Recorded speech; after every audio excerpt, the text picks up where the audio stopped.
Okay, everybody, this is your acid-base test review.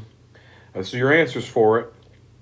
So, but before we begin this, do yourself a favor and bring your periodic table.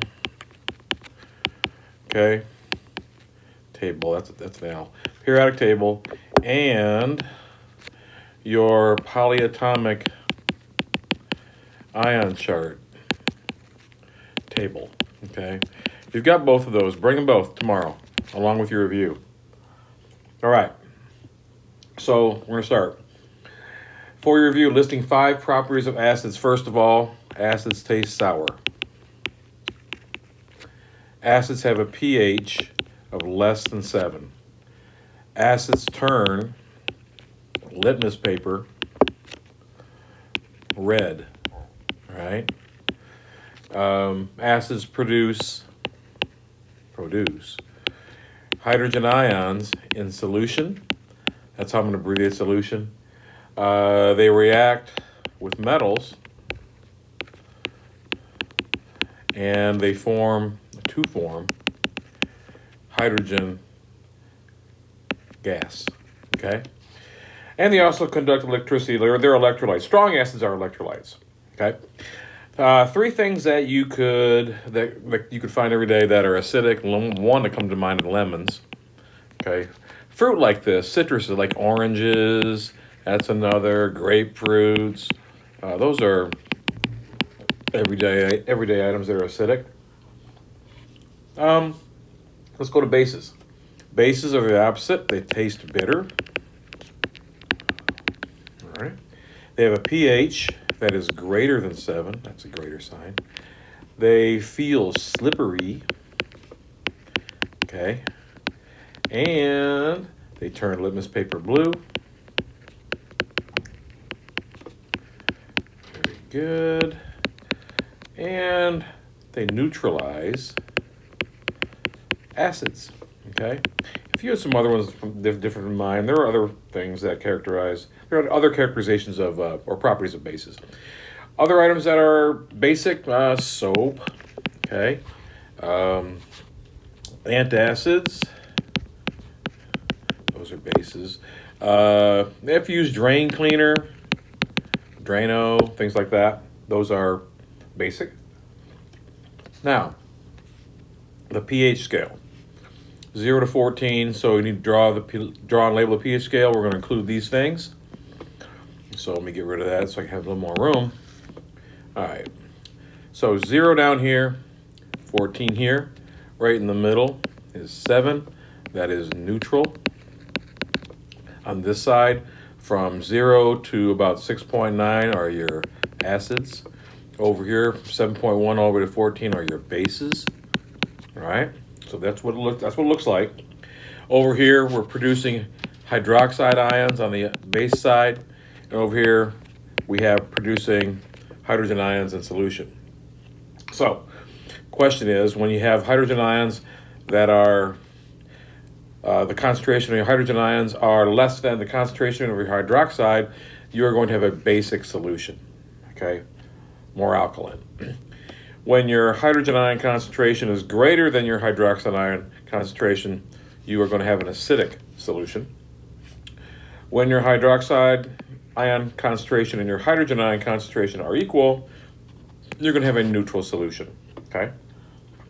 Now, your Bronsted-Lowry acid is an acid that donates a hydrogen ion in a reaction. RXN stands for reaction. All right, so we got that taken care of. That will be on your test tomorrow. Sodium hydroxide, the formula, NaOH. HNO2 is nitrous acid. Acetic acid, HC2. Oops, excuse me. Let me erase that. HC2. God, I did it again. Sorry. HC2H3O2. That is acetic acid. Vinegar. this is hydrobromic acid. And down here we have sulfuric acid. All right. Now on the right side, LiOH, that is lithium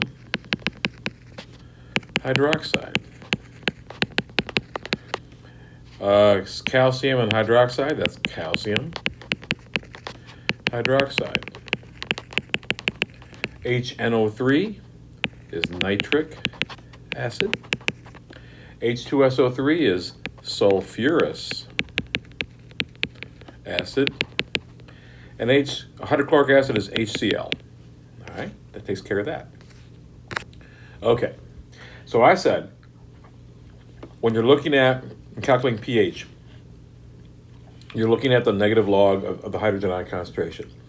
But if you see, like this one here, that all of these start with a 1, okay, all you need to do is look at the exponent and then do the opposite of it. In other words, we have 1.0 times 10 to the minus 5 here. Therefore, your pH is going to be 5. In the second one, we have 1 times 10 to the minus 2. That means your pH is going to be 2. For the third one, we have 1 times 10 to the minus 9. That means your pH is going to be 9. The fourth one, 1 times 10 to the minus 6. That is 6 for the pH. Okay. Number 5, if you put this in the calculator properly, you would first type in the negative, then write log, then you put parentheses, and then you put 4.2 times 10 to the minus 3, close the parentheses out, and then you press equals. When you do that, you should have a pH around 2.37 or so. Some of you round it up to 2.4, which is fine. Okay, so general acid-base knowledge. If the litmus paper turns blue, solution is a base. A strong base dissociates completely or partially in solution. So a strong base dissociates completely in solution. And acids ionize in water to generate hydrogen ions. Okay. Acids start with this, AH. Most bases end with the OH. Bases have a higher pH than 7. And strong acids are electrolytes, conducting electricity in solution. All right. Now the last little bit of a review. Bronsted-Lowry acids are proton donors. Sodium hydroxide is a strong base. H2SO4 is a strong acid. NH3 is called ammonia. It is a weak base. Even though it doesn't have the OH, it's still a base. Acetic acid is a weak acid. Strong bases are electrolytes. Strong acids and bases completely dissociate in water. That means ionize. Weak acids and bases incompletely dissociate in water. Okay, there's your review. 16 questions on the test tomorrow. Bring your periodic table and also bring your polyatomic ion chart or table and bring this review so you can get those 10 extra points if you show me that. Good luck. We'll see you tomorrow.